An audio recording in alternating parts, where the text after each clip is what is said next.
everybody, it's Marina, Travel Experta, and today we're going to be talking about moles of Mexico. Are you guys ready for an adventure? Let's begin. Mole, which everybody has kind of referred and related it to Mexico, is probably one of the most important historical salsas of the country. However, interestingly enough, it mainly comes from Oaxaca. It is without a doubt the most important place where the moles come from. And even though it is estimated to have over 200 different moles throughout Mexico, there are 7 of the most important ones that come from Oaxaca that I will be talking about. And when you come to visit Oaxaca, there will be no doubt that you will have something with mole, and most likely I would personally even really recommend going for a mole tasting to have a good idea of the 7 different moles that there are out there. So here are the 7 most popular ones that you would be able to try.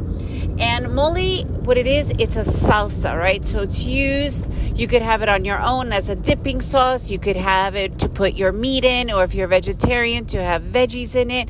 You could dip tortillas, tortas, all these different things that are in it that you could dip in it. Also, it could be done as an actual meal with rice and meat and whatnot of all. So usually there are 7, like I said, 7 different moles, and they are very intricate. They could go up to 30 to 60 different ingredients. It is not just a cooking thing for you to do with the moles, but it is an actual community event and something that is really important in the families. Most moles you could have done within 3 to 6 hours, but the ones that I will also be mentioning, especially the black mole, it could be up to 7 days to 14 days to be really prepared properly. So what's really important to understand is the process that goes behind each one. And because we are in Mexico, it's really referred to also the chilies that are put in there. Some are actually quite sweet and some are incredibly spicy. So here are the 7 most important moles of all. We have mole negro. So every one of them will pretty much have a chili of some sort. I'm not going to get into the detail of this. This is not a recipe book. But mole negro has chocolate in it. And I have another entire another podcast about where the Oaxacans buy their local chocolate mix for their moles and obviously for their chocolates. So make sure to go and listen to that particular one as well. But mole negro, what they do is they add in chocolate to give it that sweetness and the chocolate base of it as well.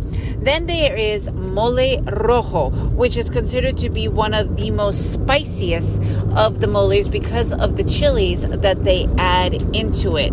And the mole, you could buy mole paste and just cook it, warm it up as well. And a lot of families today, they go to the markets to buy fresh mole paste because it does take such a long time and it is such a laborious act.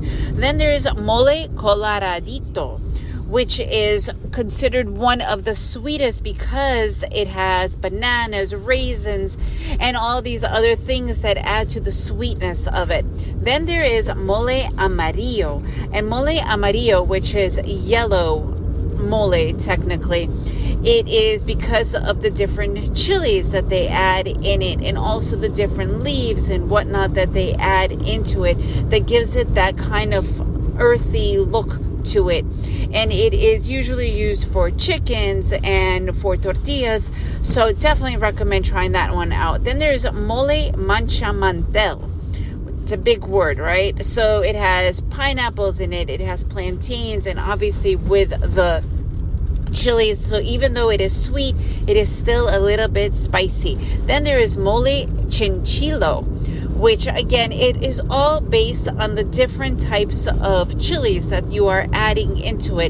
This particular one also has avocado leaves and chili negro, which is this black chili, and all these other types of flavors. It is sweet, but it is definitely spicy. And then there is a mole verde, which interestingly enough doesn't really have any actual chili in it, so it's obviously less spicy, but it does have pumpkin seeds, it has leaves and herbs in it. So this also, it does not contain of the dry chilies that gives it that extra kick that you are normally used to. So those are the 7 most popular chilies that you could have. And the chili poblado, which is the most common one of all, right? The chili poblado is kind of like the more typical ones that they call as well.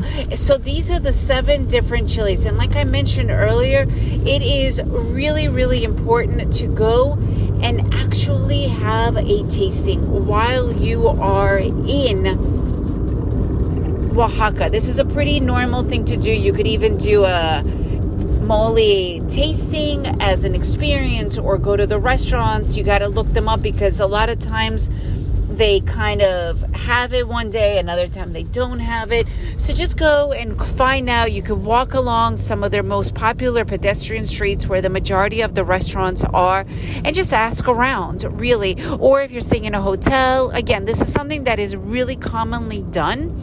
And you could also go to the markets and you could see all the different moles. They have them in taste as in a bag that you could buy, like a sauce, and they do have them vacuum sealed, so if you want to take them back. But this is definitely one of the main things that people do in Oaxaca. It is a very traditional part of Oaxaca cuisine, and something that I really recommend giving a taste to. If you guys have done this, I'd love to hear more of your take on it. If you enjoyed this podcast, leave me a review.